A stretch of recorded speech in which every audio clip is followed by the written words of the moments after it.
Kayaknya kalau udah berjumpa dengan Tuhan nggak mau duduk, Bangsa Israel itu ketika Musa menyampaikan Taurat, menyampaikan kebenaran firman, mereka berdiri berhari-hari, berjam-jam, 1 hari sampai pagi sampai malam, 2 hari, 3 hari. Mereka berdiri hanya mendengar firman Tuhan yang disampaikan oleh Musa.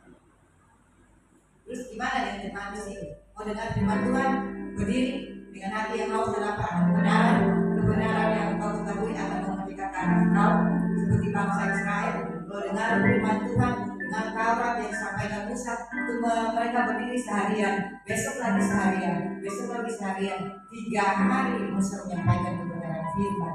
Dan hanya berdiri, itu baru Taurat.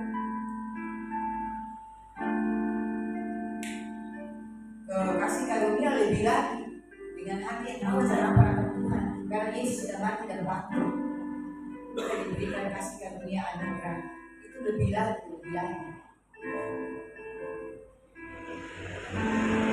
Kalau mereka melakukan Taurat itu kebanyakan banyak aturan-aturan.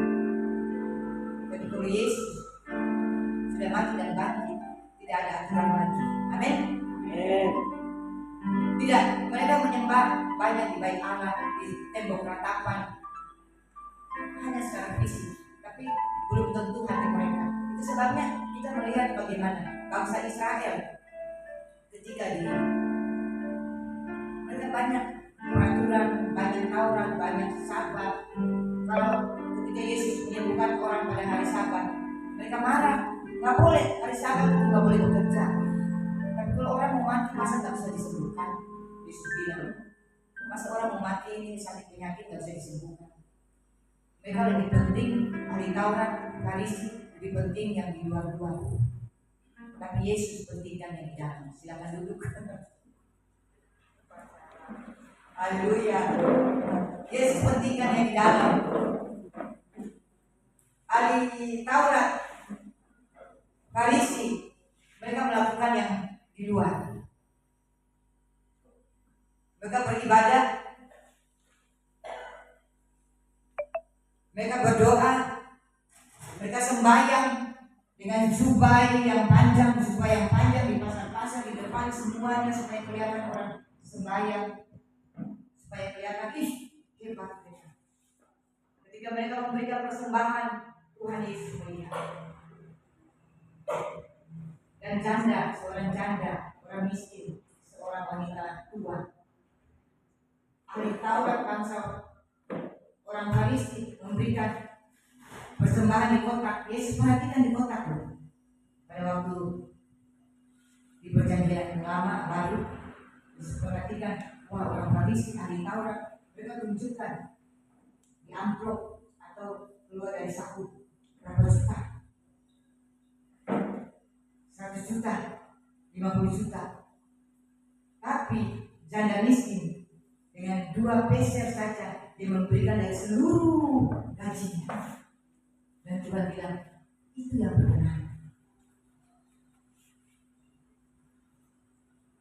Dari apa? Segenap hatimu, seberapa yang kau punya itu yang berkenan, bukan dipaksa-paksa yang kelihatan orang dilihat.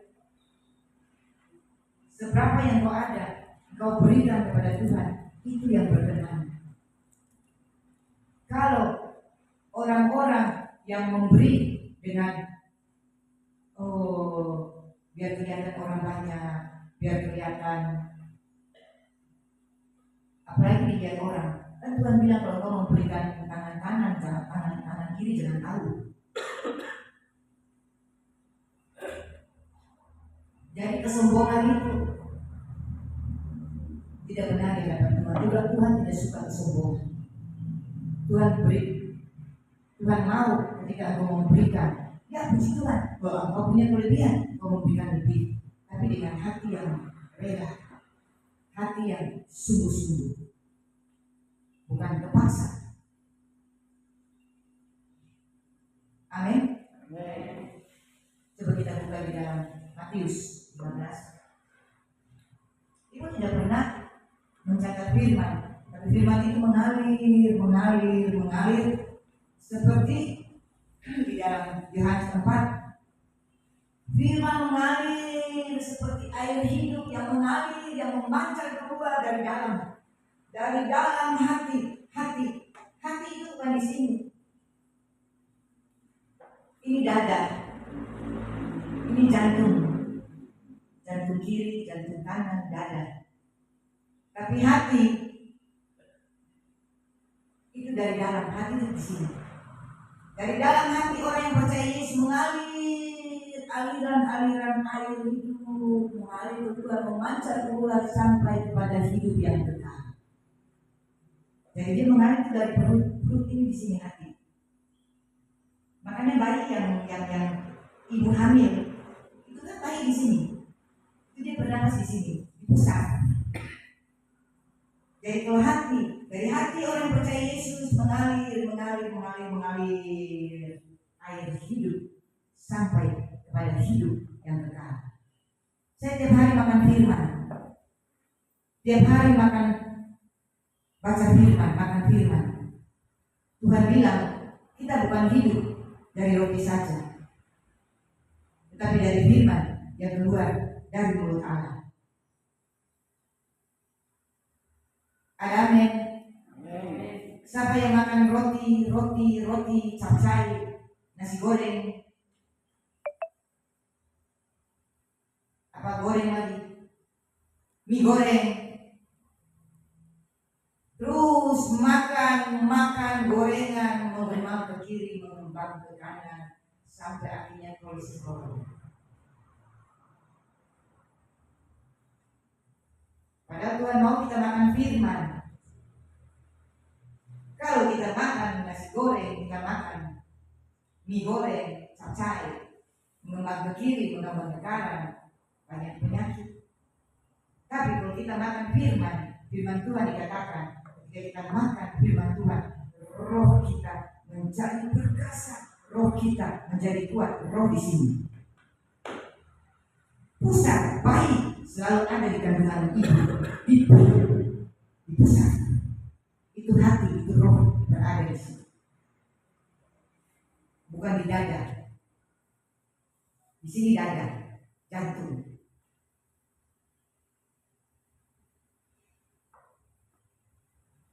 Kalau kau makan, tidak merenungkan firman, tidak makan firman, makan nasi goreng, makan mie goreng, gorengan, tahu goreng, maka engkau kolesterol, engkau fisik, mengembang ke kiri, mengembang ke kanan. Tapi kalau engkau makan firman, rohmu menjadi perkasa, dosa tidak bisa masuk. Apalagi tekanan, kepahitan, amarah, perselingkuhan, perzinahan, percabulan, gak bisa masuk karena roh itu berbicara hati. Mengisi terus dengan firman Tuhan, roh menjadi perkasa. Jadi sebetulnya kekristenan itu adalah roh, bukan fisik.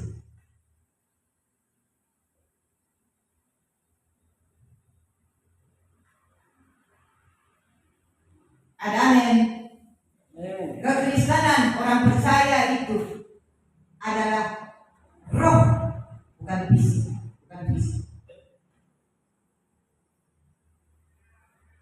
Kenapa saya berbicara? Saya bilang roh, karena kita adalah manusia. Roh, jiwa, tubuh. Allah Bapa, Allah Putra, Allah Roh Kudus. Roh, jiwa, tubuh. Jadi kita adalah manusia roh, bukan fisik. Makanya dibilangin di Efesus 6, peperangan kita bukan darah dan daging, kan? Roh, semua yang kekal. Saya semuanya memang belum buka firman, tapi yang saya ucapkan semuanya firman Tuhan. Efesus 6. Peperangan roh, perdukunan roh, Yesus roh, Roh Kudus roh, dan Dia yang kudus. Makanya saya bilang Roh Kudus tinggal di hati yang kudus, bukan hati yang syarat dengan perzinahan, percabulan, kepahitan, amarah, dengki, iri hati, dendam, benci, sampai 7 turunan. Aku tidak bakal mengampuni engkau. Itu bukan Kristen. Sampai 7 turunan, aku tidak bakal mengampuni engkau. Itu fisik. Tapi Roh bilang, kau harus mengampuni dari hatimu.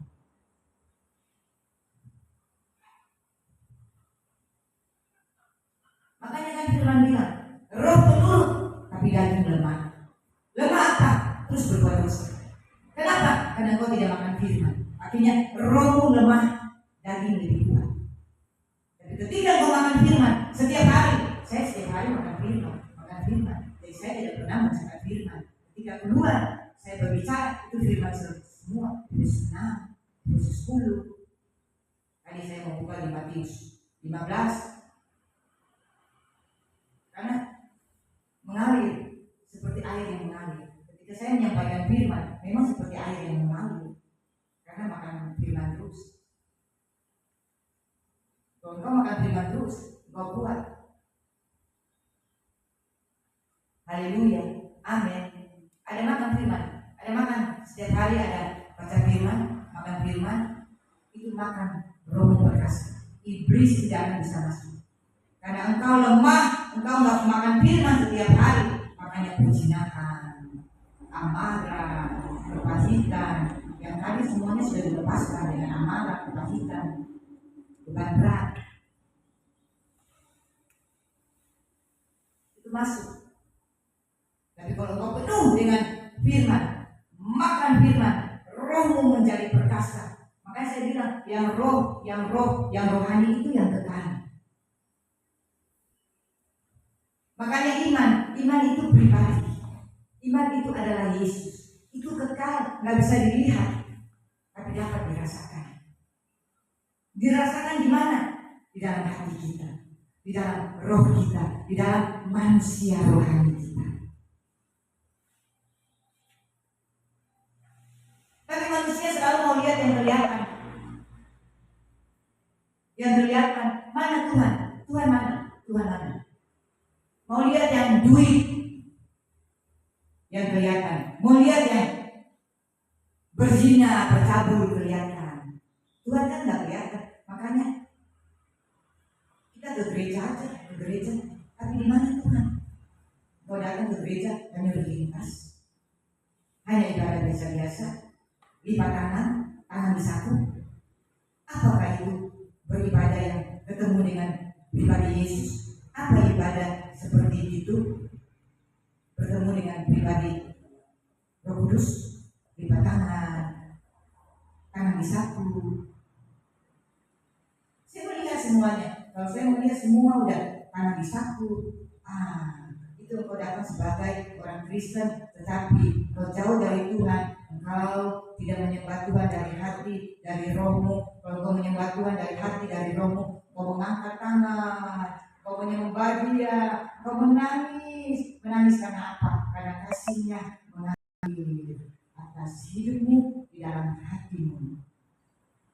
Kenapa kita menangis? Karena kasih Yesus dicurahkan oleh Roh Kudus di dalam hatimu. Efesus berapa?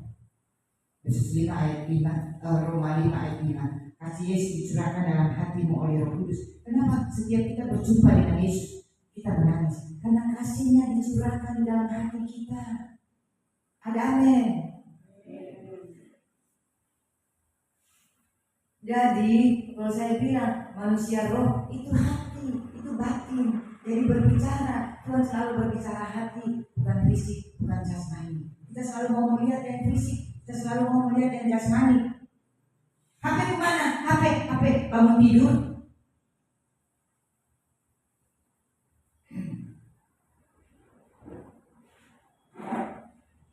Bangun tidur tidak memuji menyembah Tuhan. Saya buat komitmen ketika saya bangun tidur saya harus memuji menyembah Tuhan, saya makan firman, saya baca firman, merenungkan firman. Bukan HP lebih dulu. Zaman sekarang kan orang semuanya HP, gadget mana ya? Di mana ya? Kalau hilang, cari. Tapi kalau Tuhan nggak ada, Tuhan mana ya? Apa saudara seperti itu? Tuhan di mana? Apa saudara seperti itu? Seperti Daud. Tuhan, engkau jangan ambil rohmu daripadaku. Kalau engkau ambil, mati aku Tuhan, matilah aku. Daud berbicara kepada Tuhan, dia meminta ampun segala dosanya. Di Mazmur 51 dia mengatakan, Tuhan jangan ambil rohmu daripadaku. Engkau tahu Daud berzina dengan Batseba, dengan pegawai istrinya. Jahat kan dia sebelum bertobat. Punya pikiran jahat, tahu apa prajuritnya, pegawainya siapa namanya? Uriah. Jahat kan pikirannya. Taruh di depan peperangan, taruh di depan tentara, supaya dia mati duluan. Dan saya ambil istrinya Batseba. Orang lagi sibuk peperangan, dia disokong ke rumah, mengintip Batseba lagi mati. Dan banyak orang Kristen seperti itu kan, ngintip istri orang, punya istri sendiri, gak disayang-sayang, tapi istri orang intip-intip. Halo,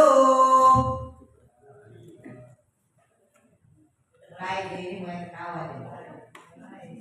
Tadi malam kan guyung cekakahan.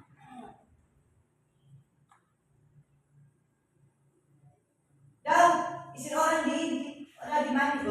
Dulu memang saya pernah di pedalaman memang nggak ada tutupan gitu kamar mandi.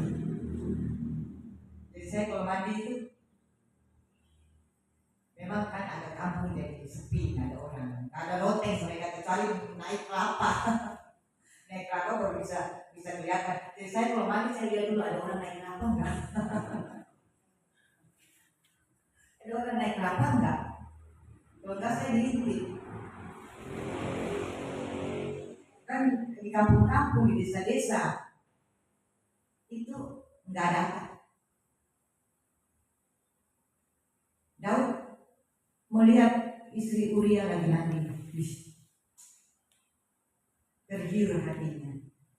Dan dia berzina akhirnya dengan Batseba sampai punya anak. Akhirnya Uriah ditaruh di depan peperangan, Uriah mati. Diambil istrinya Uriah, Batseba, dan dia kawin. Sebelum itu dia belum kawin, dia berzina dulu, hamil, punya anak. Tapi dia tanggung resiko. Kalau kita berbuat dosa, kita harus tanggung resiko. Anak yang dia hamilin, Batseba mati kan, tanggung resiko. Dosa itu ada resikonya. Kalau kamu buat terus berselingkuh, berzina, bercabung, ngintip istri orang, ngintip suami orang, ada risiko kamu harus bayar. Ada bertanggung jawab yang kamu harus bayar dalam hidupmu. Dan kau jangan pikir kau ke gereja menguduskan kau. Dan kau datang secara rutinitas, tidak menyembah Tuhan dari hatimu, lipat tangan dan tangan disaku. Saya bisa lihat semuanya.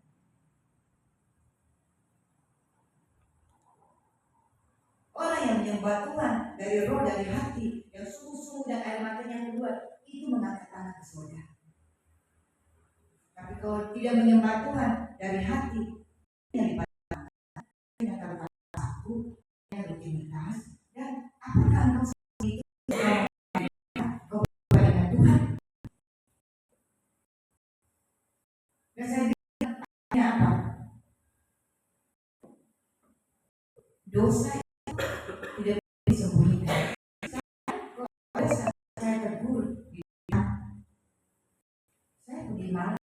Tangerang Selatan. Saya tegur di depan. Enggak ada. Saya baru datang hari apa ya? Hari Sabtu, ibadah hari Minggu, dan saya itu persekutuan ibadah rumah tangga di hari Selasa. Hari Rabu baru saya balik. Jadi saya datang kan hari Sabtu. Itu nggak ada yang beritahu. Saya datang udah sore. Siapa yang beritahu keadaan jemaah? Datang udah sore, mandi-mandi, makan, udah masuk tidur, berdoa. Hari Minggunya saya berkhotbah. Pemain keyboard, adik gembala sendiri, saya tegur dosa. Gak ada yang mengatakan. Jangan saudara bilang, dia bilang dia malu. Kalau Tuhan menghajar orang yang dikasihinya supaya dia berbalik kepada Tuhan, jangan malu karena Tuhan mengasihi engkau. Amin. Raja ditegur sama Nabi Yonatan. Nabi Nathan di depan prajuritnya. Dia sebagai raja, dia tidak tidak bilang aku malu dong. Ayo di dalam kamarku aja, kamu mau ngomong apa tuh di kamar aja deh. Jangan di depan prajurit. Tapi Nabi Nathan tegur Daud di depan prajuritnya. Saya akhirnya dia kasih tahu ke mamanya, malu mah saya ditegur di depan rumah. Adiknya pendeta. Berawal memang dari musik. Sedangkan siapa yang main musik? Pak Yosef saya baru ngomong saja beberapa kali dia udah ngerti. Ini berulang nggak ngerti. Tapi mamanya datang kepada saya bilang, aku malu ditegur di depan umum. Aku kan mahir. Saya bilang mahir, jangan kau andalkan mahirmu. Tuhan tidak butuh kemahiran, Tuhan butuh hati yang diurapi. Amin. Aku mahir kok gak bisa. Tapi itu salah satunya. Tapi sebetulnya dia main musik. Habis main keluar gak dengar khotbah. Tiap hari ternyata saya tegur, ibu tegur seperti itu, baru jemaat tahu. Hari itu saya dipanggil makan durian sama jemaat. Saya pergi ke rumah jemaat. Ibu kok tahu? Ada yang beritahu ya? Enggak, siapa yang beritahu? Saya baru datang hari Sabtu sore, pagi udah khotbah. Memang hari Selasa ibadah rumah tangga mereka karena berselang hanya 1 hari, jadi tidak masalah. Hari Selasa saya khotbah di rumah tangga. Aku kalau selisih jauh, nah itu seperti ibu Neng. Saya kan panggil Bu Wahyu dan orang-orang bilang ibu Neng. Saya jadi ikut Neng gelis. Jadi, nah kalau jauh gitu hari Rabu, nah itu kan saya suruh mundur ke Sabtu kemarin. Tapi kalau Selasa dia hanya selama Senin, ya udah ke Selasa lanjut. Rabu saya balik. Dia aku ke mama, aku kan mahir, aku kan begini. Mahir kok nggak bisa? Jangan andalkan mahir di dalam kekristenan, di dalam takut akan Tuhan. Tidak ada kemahiran. Kemahiran adalah kesombongan. Dan Tuhan butuh hati yang diurapi, hati yang benar, yang kudus. Dengan segala apa yang kau kerjakan di dalam Tuhan itu dengan kuasa dan urapan, bukan kemahiran, bukan kemahiran. Tuhan tak butuh kemahiran. Kemahiran tanpa kuasa, buktinya saya nyanyi berkali-kali salah terus, dia nggak bisa mengikuti. Padahal lagu itu kan simpel sekali, diulang-ulang aja terus-menerus. Kata-kata hadir di sini, Roh Kudus hadir di sini, hadir di tempat ini, di hati, itu aja diulang-ulang. Terus main itu nggak bisa main, itu karena apa? Karena dosa. Hatinya nggak beres. Ternyata saya dipanggil makan durian di jemaat. Baru jemaat bilang, ibu kok tahu? Enggak tahu. Tuhan kan maha tahu. Ada amin. Tuhan maha tahu. Saya tidak tahu. Jadi kalau Tuhan mau buka hari ini, siapa yang punya dosa? Sebetulnya memang Tuhan itu seperti itu. Tuhan ingin engkau mengakui dosa secara pribadi, supaya jangan ada yang tahu. Tapi karena dosamu terus bertubi-tubi, engkau nggak tobat, akhirnya Tuhan permalukan di hadapan umum. Sebetulnya memang tidak permalukan, tapi yang ditegur itu merasa dipermalukan. Tapi sebetulnya Tuhan memberikan kesempatan kepada kita untuk bertobat secara pribadi. Setelah itu kalau enggak kepada gembala, setelah itu kepada majelis. Tapi sesudah itu enggak tobat lagi, artinya Tuhan lepaskan semua, diserahkan kepada iblis. Ada kan firman Tuhan? Di mana itu? Nah, saya juga nggak ingat, tapi saya baca. Semua yang saya ucapkan semuanya firman Tuhan. Memang kita nggak bisa menampung otak kita, makanya saya bilang Alkitab yang penuh seperti ini kita nggak bisa menampung untuk mengingat. Tapi ketika saya mengucapkan khotbah saya itu firman semua. Kalau nggak bertobat, akhirnya diserahkan kepada iblis. Ternyata jemaat ribu tiap hari pumpang. Ya, saya tegur dia. Kamu kemana kemarin? Hari Sabtu, kamu kumpul dengan orang-orang teman-teman dunia. Kamu tidak berdoa, tidak mempersiapkan diri, kumpul, akhirnya jadi gini, tanpa urapan, tanpa kuasa. Ternyata setiap hari pumpang di depan rumah dengan speaker 2 besar. Setiap hari pengangguran, tapi minggu namanya musik. Tiap hari pumpang dengan speaker besar, dengan lagu dunia, lagu joget, lagu dangdut, dan lagu apapun juga. Dia setiap hari seperti itu. Saya baru tahu. Saya pikir memang waktu itu mau 17-an. Jadi saya pikir, oh mau 17-an. Jadi speakernya taruh depan, karena mau 17-an mau ada gitu-gitu latihan dan sebagainya. Ternyata dahulu, sekarang, sampai selamanya dia seperti itu. Yesus dahulu, sekarang, sampai selamanya nggak berubah. Tapi jangan engkau ikut Yesus nggak berubah. Karena Yesus itu Tuhan, dia tidak berbuat dosa. Tapi engkau harus berubah. Ada amin. Saya dahulu, sekarang, sampai selamanya badan saya tetap seperti ini. Saya yang paling tambah dikit 2-3 kilo. Habis itu ya seperti ini. Badan tidak pernah berubah. Jadi baju saya 20 tahun saya sudah tidak beli baju. Karena badan saya tidak mengembang ke kiri, tidak mengembang ke kanan. Saya yang gemuk-gemuk pada ketawa nih. Saya tidak mengembang ke kiri, tidak mengembang ke kanan. Makanya saya 20 tahun nggak beli baju. Baju ibadah kan nggak pernah rusak. Jarang dipakai, hanya ibadah, hanya pelayanan. Tapi baju sehari-hari di rumah ya rusak kan. Halo, Ibu Yanti sudah pada ketawa di belakang. Orang tua yang di belakang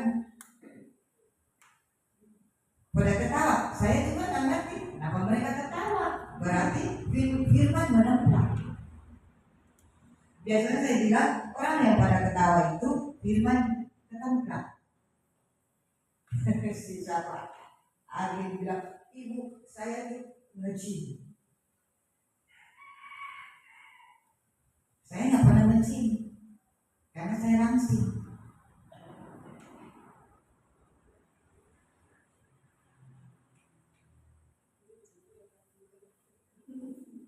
Nanti Bu Yanti mau nge-gym juga tuh.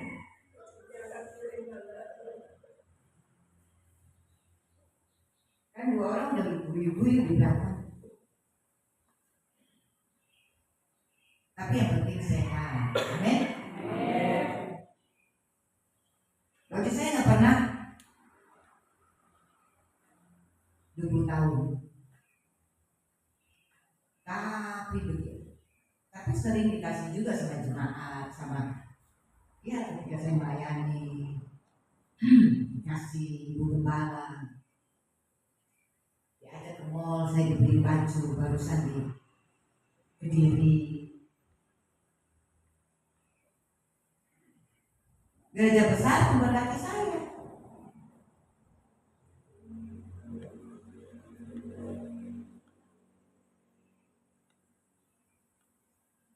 Yang penting kita melayani dengan hati. Mau gereja kecil, mau gereja besar, mau di kampung, di desa, besar, kecil, semua saya sama saja. Saya mau khotbah di gereja 600 jemaat, khotbah saya sama. Di gereja seperti ini, khotbah saya sama dengan gereja besar. Gak ada gereja kecil biasa-biasa aja, gereja besar baru dahsyat, enggak. Sama semuanya. Saya tidak pernah pilih-pilih pelayanan. Mau di desa oke, mau di kampung oke, mau di kota oke. Saya enjoy aja. Makanya hati saya berkobar-kobar melayani Yesus dengan hati. Ada amin. Dan memang akhirnya saya dikasih tahu nih kakaknya pendetanya. Kita ini mayoritasnya kampung ini semuanya kampung apa di Malang Selatan ini. Malang Selatan kan dekat laut, jadi saya makan ikan terus sama udang. Memang kampung kami ini mayoritasnya Kristen.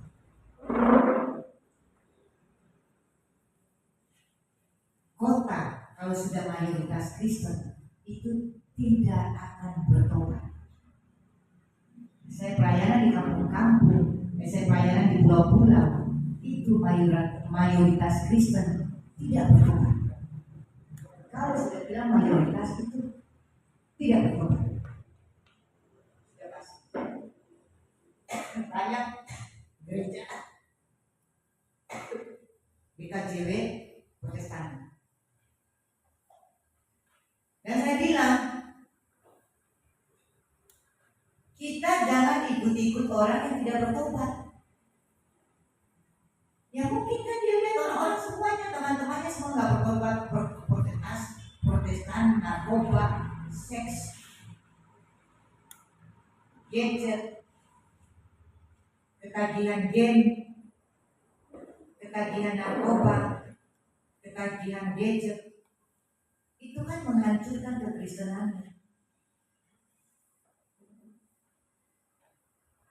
Gadget bikin hancur kita, game bikin hancur kita menjauh dari Tuhan. Apakah engkau bangun pagi langsung menyembah Tuhan, baca firman, atau engkau lihat sosmed? Itu membuat engkau jauh dari Tuhan.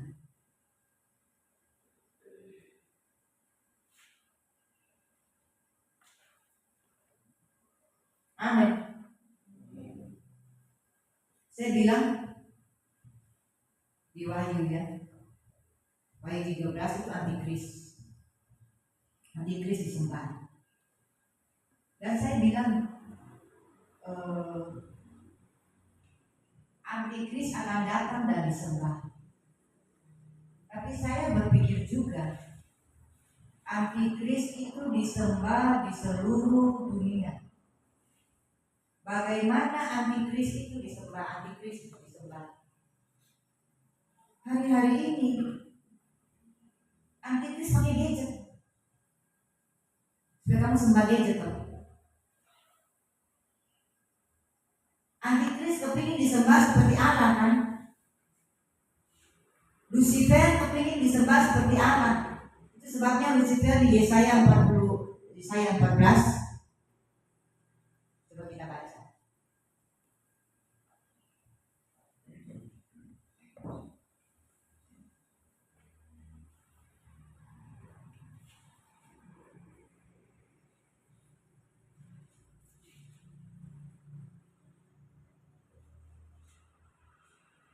Yesaya 14 yang I will, aku sendak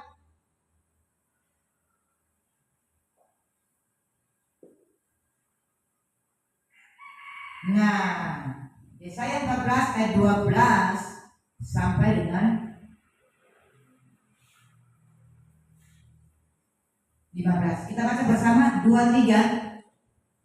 Wah, engkau telah jatuh dari langit, hai bintang timur, engkau sudah dipecahkan dan jatuh ke bumi. Hai yang mengalahkan bangsa-bangsa. Engkau yang tadinya berkata dalam hatimu, Aku yang naik ke langit, aku hendak mendirikan kataku mengatasi bintang-bintang Allah, dan aku hendak duduk di atas bukit pertemuan, jauh di sebelah utara. Aku hendak naik mengatasi ketinggian awan-awan, hendak menyamai yang Maha Kudus. Sebaliknya, ke dalam dunia orang mati, engkau tutur diturunkan di tempat yang paling dalam di liang kubur. Ini kan iblis. Waktu dia belum jatuh ke dalam dosa, iblis itu kan Lucifer. Dia malaikat Tuhan yang berada di surga.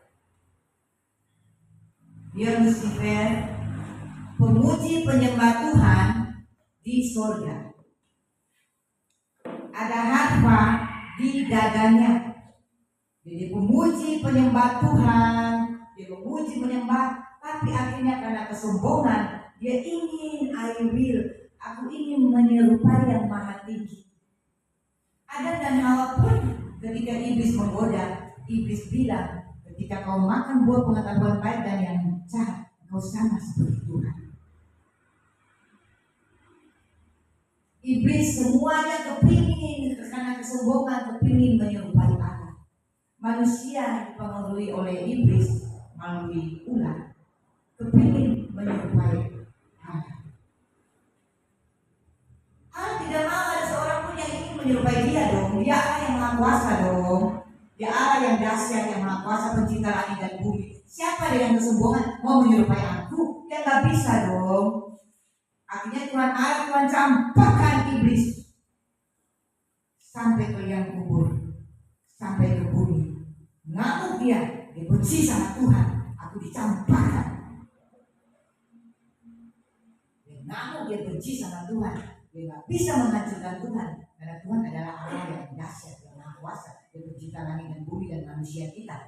Kan dia yang ciptakan semuanya. Dia yang bentukkan Adam. Ngamuk dia, makanya dia cari bolo. Bolonya siapa? Orang Kristen.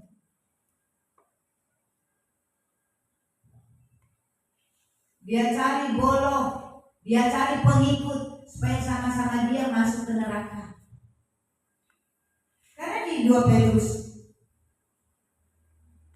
kita baca. Ini mulai firman keluar ya.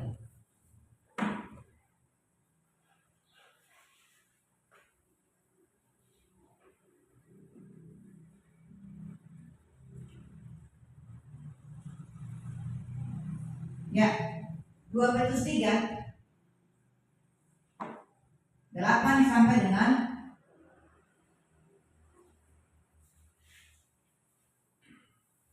11. 2, 3. tetapi saudara-saudaraku yang terkasih, yang satu ini tidak boleh kamu lupakan, yaitu bahwa di hadapan Tuhan satu hari sama seperti 1000 tahun, dan 1000 tahun sama seperti 1 hari. Tuhan tidak Allah menepati janjinya, sekalipun ada orang yang menganggapnya sebagai kebaya, tetapi dia sabar. Karena dia menghendaki supaya dengan adanya melainkan supaya semua orang berbalik dari bertobat. Tetapi hari Tuhan akan dibalas seperti pencuri. Pada hari itu langit akan lenyap dengan guru yang dahsyat dan seluruh dunia yang harus.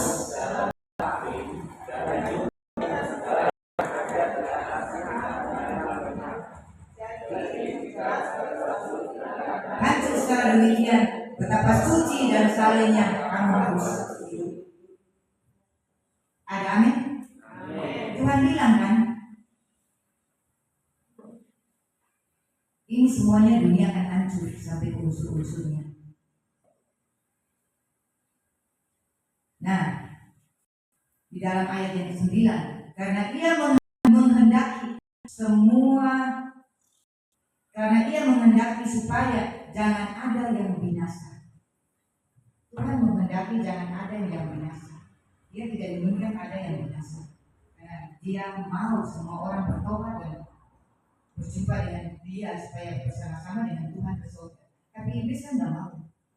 Iblis kan pembinasa. Dia mencari orang, mencari pengikutnya supaya sama-sama ke neraka. Itu sebabnya dia tahu Allah mencintai umatnya, karena Tuhan tahu tidak ada yang binasa. Tuhan tidak mau tidak ada yang binasa. Dia mau menghancurkan Tuhan, tidak bisa. Dia sangat benci ketika dia dicampakkan ke bumi sampai ke liang kubur. Itu tempatnya iblis. Itu sebabnya dia cari manusia. Jadi kalau engkau tidak bertobat, engkau ada bodohnya iblis.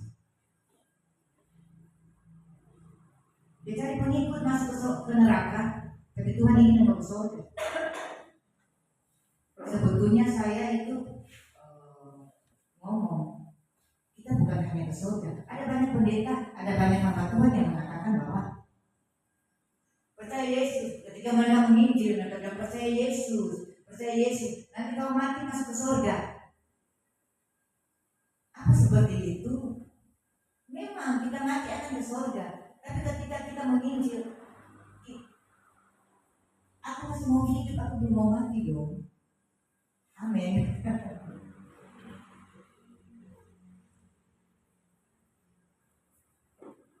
Ya jangan bilang kalau kau mati ke surga.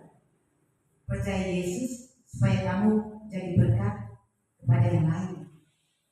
Jangan kau mati ke surga. Aku belum mau mati, aku mau jadi berkat. Karena kerajaan Allah itu tinggal di antara kamu, ada di dalam kamu. Jadi kerajaan Allah yang ada di dalam kamu harus diubahkan sehingga kamu membawa terang dunia, teladan bagi dunia, bagi orang-orang di sekitar, bagi penginjilan. Kamu jadi berkat. Itu kerajaan Allah. Jangan para hamba Tuhan banyak yang mengatakan kalau mati percaya Yesus mati ke surga. Padahal aku belum mau mati. Aku masih mau menikmati dunia yang aku hidupi ini supaya aku menjadi berkat bagi dunia. Bukan mau menikmati dunia fana, bukan.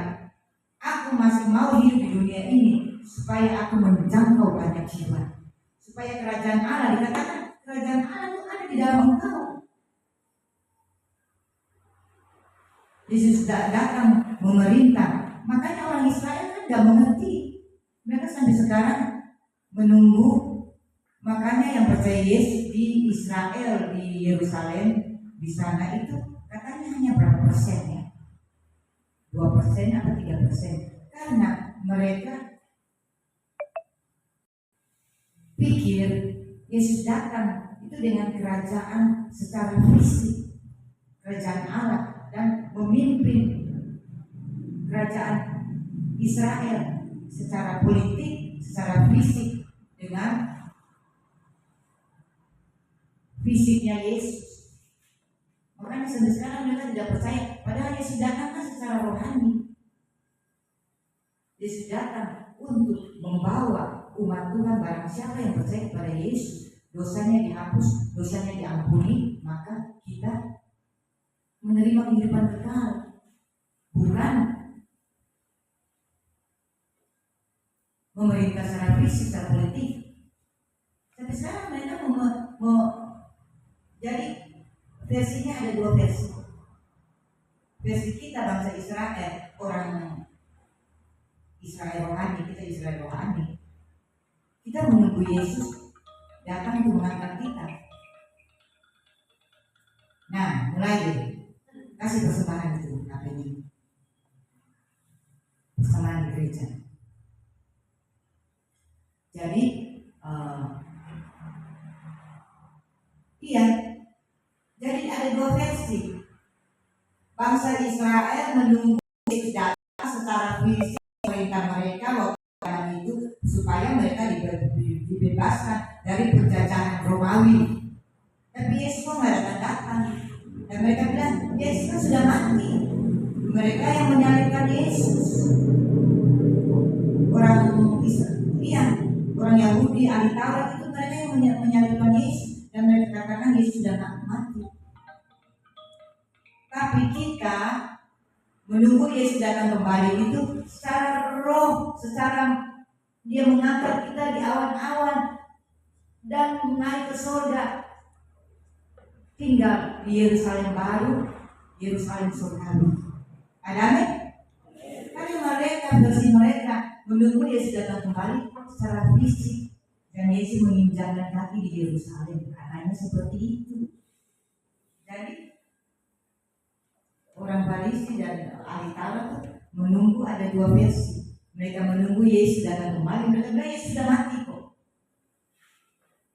Dan mereka tidak tahu bahwa kan kalau kalian baca firman kan kalian tahu ketika Yesus mati mereka salibkan Yesus, mereka kuburkan. Yusuf Arimatea, orang kaya menguburkan Yesus dan Yesus bangkit. Itu kan ahli Taurat, imam-imam, orang Farisi itu kan menyuruh prajuritnya, pegawai-pegawainya menjaga kuburan Yesus kan? Menyuruh pegawainya menjaga kuburan Yesus. Dan ketika 3 hari Yesus bangkit, mereka ketakutan, muka mereka pucat sampai seperti kain putih. Ada itu di firman di Lukas 4 Injil, kalian baca itu semua ada.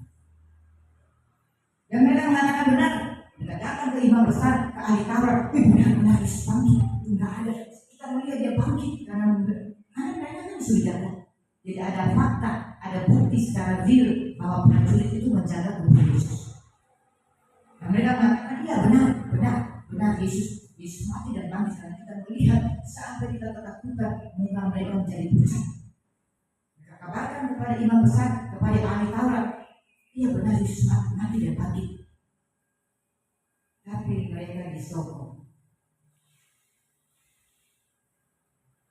mereka disuap, tutup mulut ya. Kita bayar kalian, tapi jangan engkau mengatakan Yesus mati dan bangkit.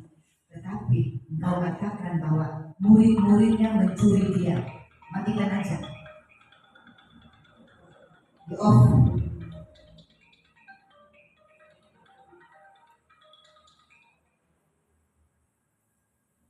Di off.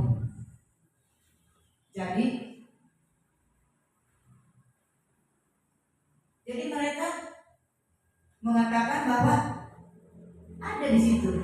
Mereka menipu, mereka berbohong, dan mereka menyuap para prajurit Romawi, para tentara-tentara mereka, dan mengatakan bahwa bilang Yesus dicuri sama murid-muridnya. Ada amin. Padahal makanya ada 2 versi. Mereka tunggu Yesus datang secara fisik, memerintah secara politik. Tapi kita orang Indonesia menunggu Yesus datang di awan-awan menjemput kita. Jadi beda versi. Makanya sampai sekarang bangsa Yahudi banyak yang tidak mengerti, terpengaruh dengan Yesus dicuri sama murid-muridnya.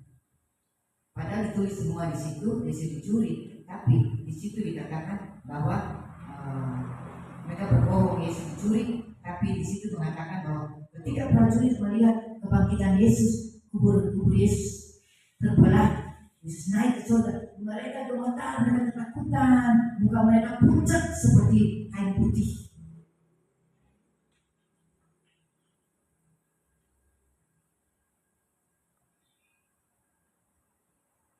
Jangan macam-macam saudara dengan kekristenan.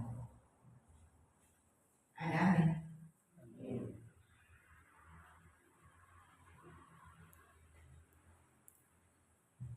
Iblis sedang mencari bolong. Kita sudah hidup di penghujung akhir zaman. Kita sudah hidup bukan akhir zaman lagi, tapi di penghujung akhir zaman. Jangan hidup santai-santai. Jangan hidup engkau ketagihan dengan narkoba, dengan game game, gak makan, gak minum. Ketika engkau pegang gadget, HP 7 jam saja, seperti 7 hari 7 malam engkau gak tidur. Itu dia akan mematikan sel-sel pada otakmu.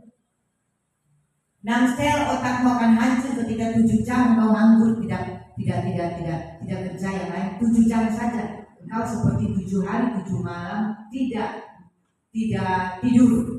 Dan dia menghancurkan sel-sel otakmu itu. Gadget 6 otak akan dihancurkan, tetapi kalau narkoba itu hanya 3 otak saraf. Gadget lebih parah. Gadget 6 otak saraf dihancurkan. Tetapi kalau narkoba hanya 3 otak sarafmu dihancurkan. Jadi gadget lebih parah apa narkoba? Terus engkau enak pegang gadget terus, apalagi nganggur gak kerja seharian. Cowok-cowok yang muda-muda bawa gadget terus di belakang. Yang muda-muda, cewek-cewek bawa gadget tiap hari, bawa game tiap hari. Halo, bawa sosmed tiap hari, tidak berdoa, tidak baca firman. Pada kita adalah manusia roh, yang roh kita harus besar, harus bangkit, sehingga roh menjadi penurut.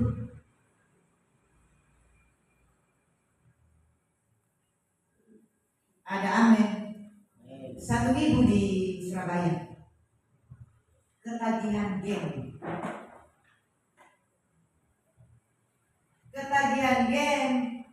Tidak pernah masak suaminya, makanan suami tidak pernah masak anak-anaknya. Tiap hari game. Gila gak?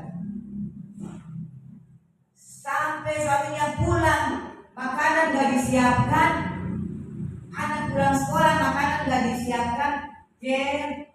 Sampai dia main game 4 jam di toilet. Ketika dia beol, dia duduk 4 jam gak keluar. Padahal ini anak-anak ada yang mau masuk toilet gak keluar. 4 jam dia main game di toilet. Kalau sudah itu baru semua datang pulang, gak ada mamanya di kolong ranjang main game.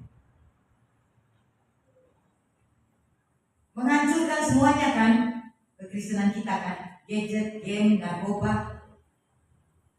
Akhirnya apa? Sakit kanker. Gak pernah beribadah orang Kristen, gak pernah beribadah. Game tiap hari, akhirnya hancur semuanya kan. Makanya saya bilang 7 otak saraf hancur, tapi dia jadi kanker payudara. Bersaksi akhirnya di gereja kami. Payudara tiba-tiba akhirnya Tuhan tegur dengan cara itu. Dia gak pernah berdoa, gak pernah ke gereja, gak pernah masak makanan suami, gak pernah masak makanan anak-anak. Akhirnya tiba-tiba stadium 4 langsung kanker payudara.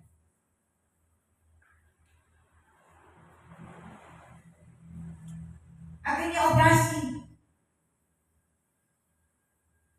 operasi gundul semua, diterapi, angkat sebelah payudaranya. Tapi suaminya setia.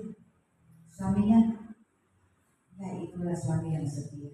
Dia mencintai istrinya, dia bawa ke rumah sakit, dia di operasi, di kemo sampai rambutnya rontok. Dan setelah sembuh dan istrinya bersaksi.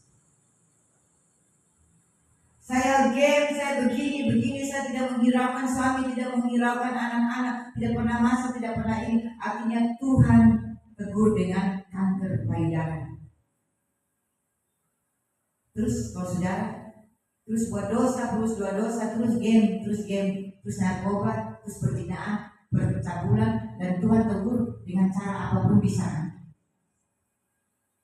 Amin. Dengan kecelakaan, dengan penyakit, dengan kanker payudara. Tuhan tegur secara pelan, secara pribadi, taatilah. Jangan sampai engkau ditegur dengan kecelakaan, dengan sakit penyakit yang sudah parah. Langsung saja lompat, kemo, rambutnya gundul, dari bersaksi itu pakai topi. Sejak pertobatan dia, akhirnya dia kembali berbalik kepada Tuhan, bertobat, sedikit pun tidak pernah pegang gadget lagi. Bukan main game lagi, gadgetnya tidak pernah dipegangnya lagi. Semua mau apa-apa semuanya ngomong ke anak-anak yang punya gadget, dia punya gadget, semua diserahkan ke suami, ke anak, gak pernah pegang lagi. Apalagi mau main game. Tuhan punya cara seperti itu. Kalau engkau ada bikin dosa, lepaskan semuanya. Jangan sampai Tuhan punya cara yang seperti itu. Bisa juga tsunami, bisa juga yang kanker itu. Akhirnya bertobat. Masa kita menunggu seperti itu baru kita bertobat? Hah? Mau menunggu kecelakaan dulu baru bertobat atau sekarang?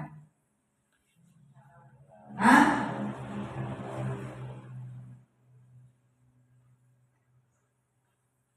Oh, ibu saking terus ngomong-ngomong firman, ibu tidak pernah memperkenalkan diri lagi. Dari mana? Dari Surabaya, nama Katrin udah tahu. Ya, saya tutup dengan kesaksian saya. Jadi mau bertobat sekarang apa tunggu penyakit dulu? Mau bertobat sekarang apa mau tunggu kecelakaan dulu? Mau bertobat sekarang apa mau tunggu tsunami dulu?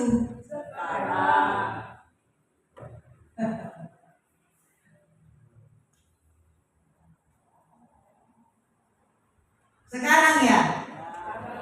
Karena Yesus segera datang. Itu peperangan bangkit melawan bangsa, bangkit melawan bangsa, kerajaan bangkit melawan kerajaan, semua udah perang-perang itu. Semua sudah digenapi sebetulnya itu, yang membuat itu semua sudah digenapi. Tinggal satu yang belum digenapi, Yesus segera datang kembali. Ada amin. Jadi mau kepahitan lagi apa bertobat?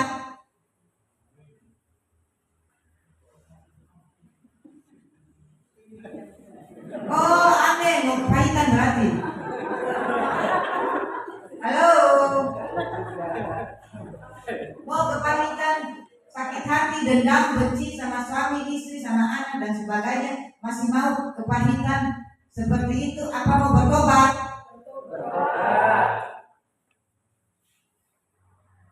Atau mau tunggu kanker payudara? Hah? Atau mau tunggu apa? Kalau laki apa itu? AIDS. Hah? Oh, cowok-cewek bisa AIDS ya? Ya, kalau dulu sifilis. Kalau sekarang AIDS. Cowok-cewek bisa AIDS ya, bukan cowok saja ya. Kalau cewek gila cowok jadi AIDS.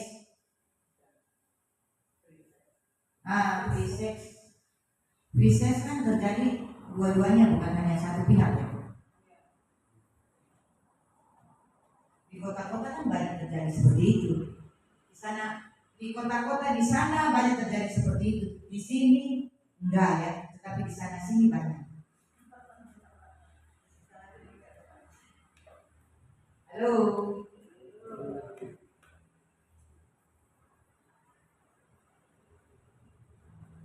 Anak muda, kau masih mau ketagihan game?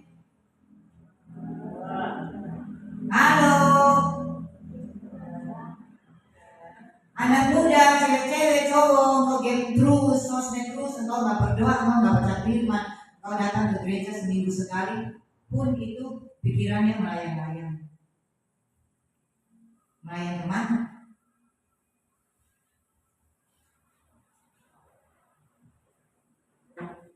Game, anak muda. Saya sudah sekarang nggak ngerti main game. Asik loh ibu game. Aduh, saya nggak ngerti main game. Mendingan saya nggak ngerti daripada nanti saya ketagihan. Wow, gimana semuanya buyar.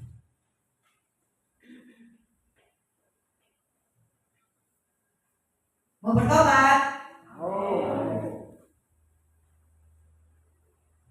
Aku mau tunggu. Tunggu apa dulu? Hah?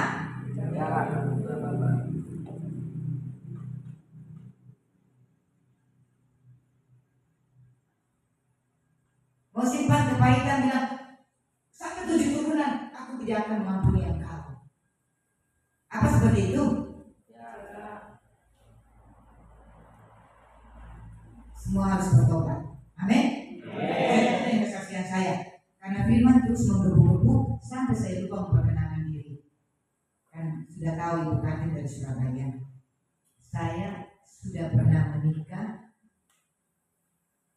dan saya latar belakang dari Konghucu. Tahu Konghucu? Konghucu itu agama apa? Hah?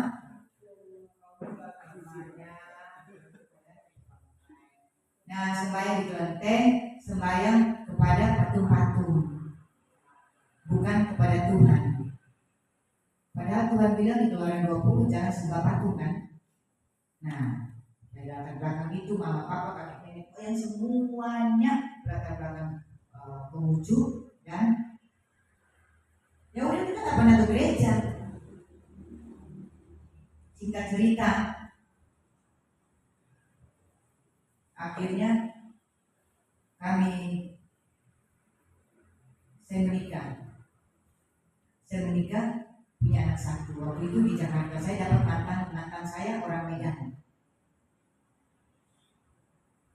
Jadi sama-sama Konghucu, orang Medan pun Konghucu, tidak pernah bertobat. Dan akhirnya saya menikah di Jakarta. Berapa tahun kemudian punya anak, kami pisah. Saya menikah sekitar 4 tahunan. Dan ya itu kan karena nggak pernah mengenal kebenaran. Mama papa saya juga berpisah. Jadi kami dari keluarga yang sebetulnya tidak ada kasih sayang. Mama papa pisah, saya juga pisah.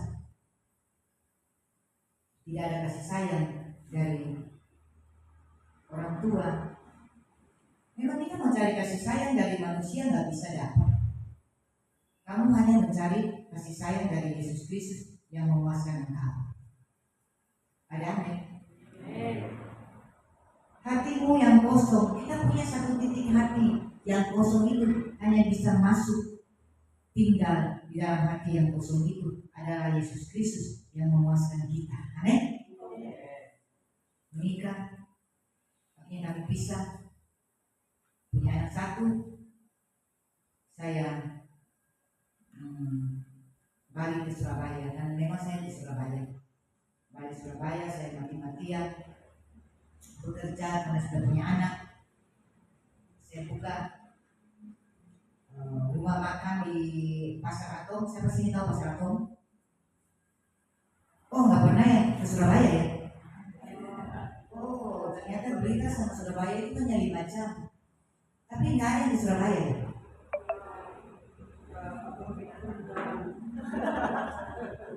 Oh hanya di kebun binatang. Kalau kita terkenal di Surabaya itu Pasar Atom. Dan kami juga rumah makan di situ ramai sekali Pasar Atom. Semua pengunjung dari luar kota semua ke Pasar Atom, cuma orang Blitar yang tidak ke Pasar Atom.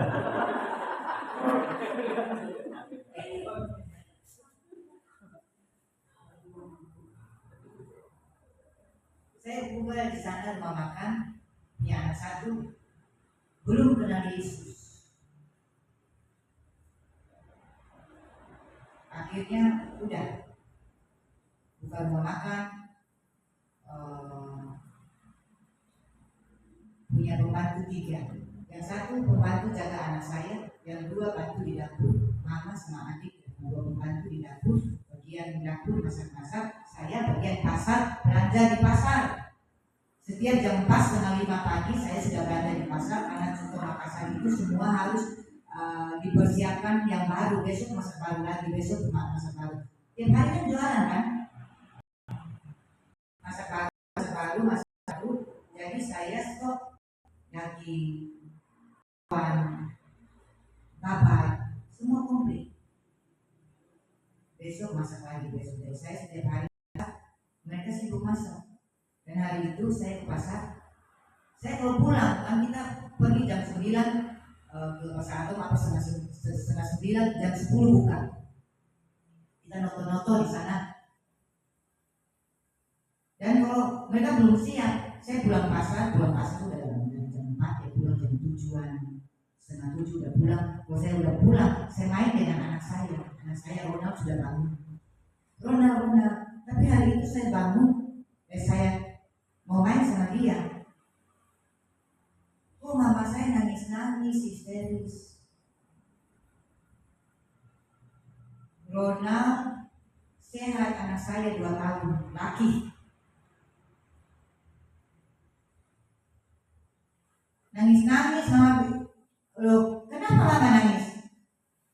Ronald kecemplung panci Soto Makassar.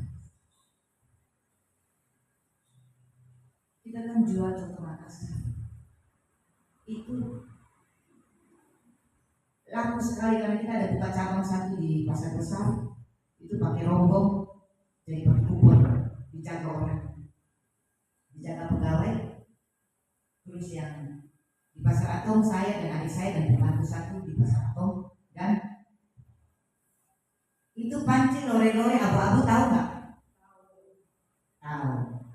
Yang nomor 1 lore-lore besar kecemplung panci karena pada waktu kita masak itu kita kalau mau bawa ke pasar Atom naik mobil itu kita selalu diamkan dulu dinginkan karena pasar Soto Makassar itu kan dianget, jadi diangkat panas, kita bawa kompor kecil,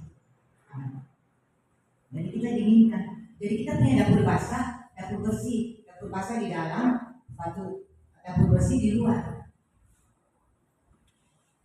Jadi anak saya dari depan jalan, dari depan pagar, pembantu itu pagi-pagi yang jaga anak saya, temannya udah datang pagi-pagi jam 7 itu sudah datang di rumah orang. Saya kalau ada saya pasti ngamuk. Kamu tidak bekerja, kau datang di rumah orang pagi-pagi jam 7, kau ganggu pembantu orang. Digendong biasanya. Saking itu temannya udah datang, kan kita punya box juga. Harusnya dia masukin ke box. Anak saya ditaruh di bawah, lari-lari ke dapur kecemplung panci. Masuk anak 2 tahun, bayangkan 2 tahun. Jadi dia begini. Panci kan. Bundar. Jadi dia masuk dari kaki sampai ke sini. Hanya kepala doang ya enggak. Saya pulang sudah nggak ada. Adik saya sudah bawa ke rumah sakit dengan tetangga sebelah. Adik saya nggak bisa nyetir. Saya yang drive, yang nyetir mobil. Ketika adik saya saya buang semuanya sejak itu kan nggak pernah buka rumah lagi, udah buang pasar belanjaan semua, saya nyetir langsung ke rumah sakit Bidaan di situ di Surabaya, ke rumah sakit Bidaan. Adik saya juga gila, bingung, katanya orang-orang masukin ke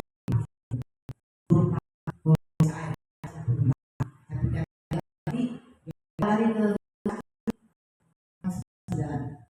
sudah punya seizin Tuhan.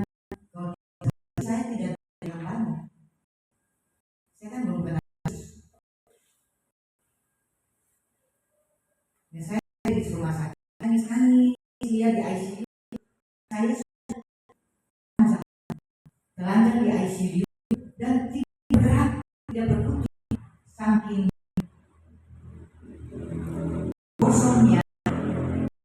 kasih baru diangkat, lalu dibawa, dia kecemplung. Akhirnya dia kubur semuanya. 3 hari kemudian baru saya masuk, itu ususnya kelihatan anak 2 tahun. Kelihatan usus semua perut-perutnya kelihatan. Dan 10 hari kemudian, seminggu dia bergerak, ternyata saya baru tahu, sempat bingung bergeraknya, kenapa dia nangis ya, kenapa dia ini ya. Ternyata kalau udah gosong, hanya itu jadinya mati rasa. Pertama kali dia kecemplung, pasti dia teriak dong, pasti nangis dong, tapi saya nggak ada. Pasti kan kita kena kobong, kena kecipratan minyak, apalagi masuk. Dan akhirnya udah seminggu dia bergerak, mulai dari yang nggak tahu ya, dimulai dari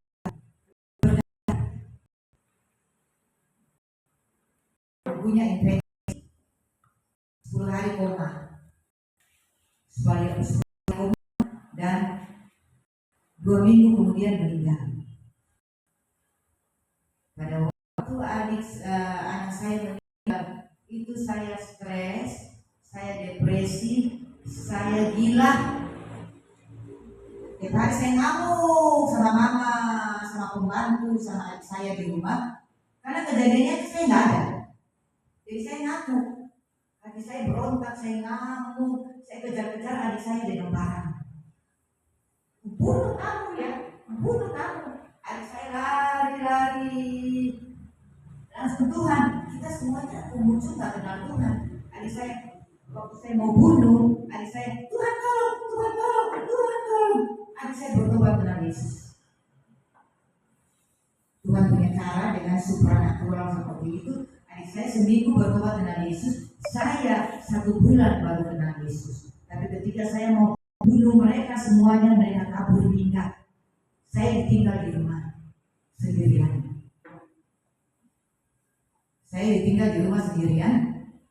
Saya udah nggak tahu pintu rumah dikunci apa enggak. Saya udah tiap hari udah ke puncaknya mau bunuh diri. Tuhan datang di kamar saya. Tuhan Yesus panggil, Hunce, nama asli saya Hunce. Ketika mama melahirkan saya langsung namakan Hunce. Katrin itu nama baptis ketika saya percaya Yesus. Hunce, ketiga kali Hunce, langsung saya kaget, nggak buang. Saya buang baygon, saya mau minum baygon, saya keluar di luar. Siapa yang panggil? Akhirnya saya tersungkur di bawah kaki ranjang, menangis selama 2 jam. 2 jam bangkit, mata gerak semua, nangis. Kan kalau saya tadinya mati kan dipanggil Tuhan langsung hidup. Seperti Tuhan panggil semua ya. Imam Eli bilang, kalau yang ketiga kali panggil, kau katakan, ya Tuhan.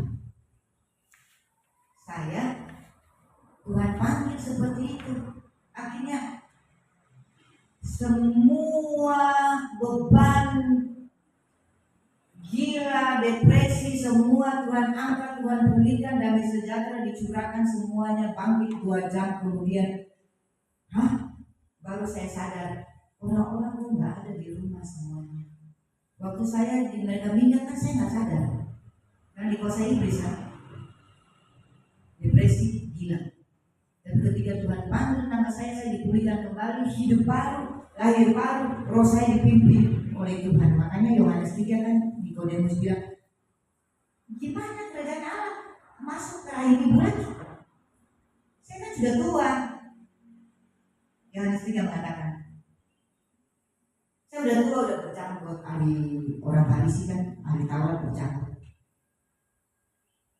Mana bisa masuk lagi ke rahim ibu? Saya kan sudah tua. Kau harus dilahirkan kembali dari air dan roh. Kalau kau tidak dilahirkan kembali dari air dan roh, kau tidak akan melihat kerajaan Allah, dan kau tidak akan masuk ke dalam kerajaan Allah. Dia pikir secara fisik. Berpikir secara fisik.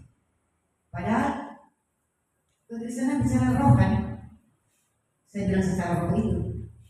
Hati saya yang tadinya penuh dengan dosa, dipanggil saja 3 kali, langsung hati dihidupkan, roh dihidupkan. Yang tadinya mati ketika ada berbuat dosa, dikatakan bahwa kau makan buah pengetahuan baik dan yang jahat, kau akan mati.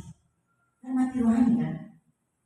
Saya mati rohani ketika Tuhan panggil 3 kali, roh saya dihidupkan kembali. Saya percaya Yesus, saya gila dengan Yesus.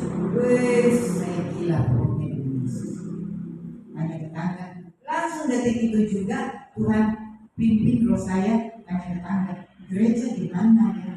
Selama puluhan tahun seumur hidup gak pernah ke gereja.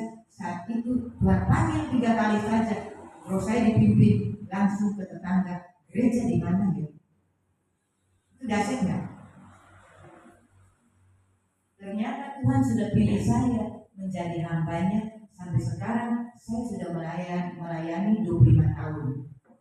Ketika perjumpaan dengan Yesus mengubah seluruh aspek kehidupan kita. Amin. Berubah. Saya gila dengan Yesus. Saya ke gereja sebelum ibadah 1 jam sebelumnya saya sudah duduk di depan.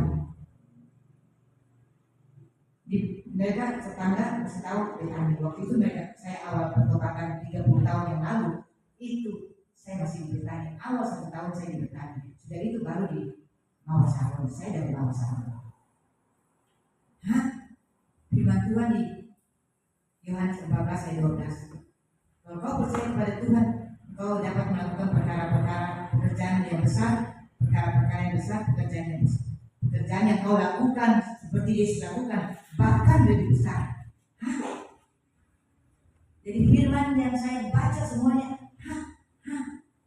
kita dapat melakukan pekerjaan yang lebih besar dari Yesus. Kenapa? Kita dapat melakukan pekerjaan yang lebih besar dari Yesus. Karena Yesus sudah pergi kepada Bapa di surga. Amin. Yesus sudah pergi kepada Bapa di surga. Dia berikan kuasa urapan kepada kita yang di bumi ini untuk melakukan pekerjaan-pekerjaan yang besar. Amin. Kita nanti berdiri.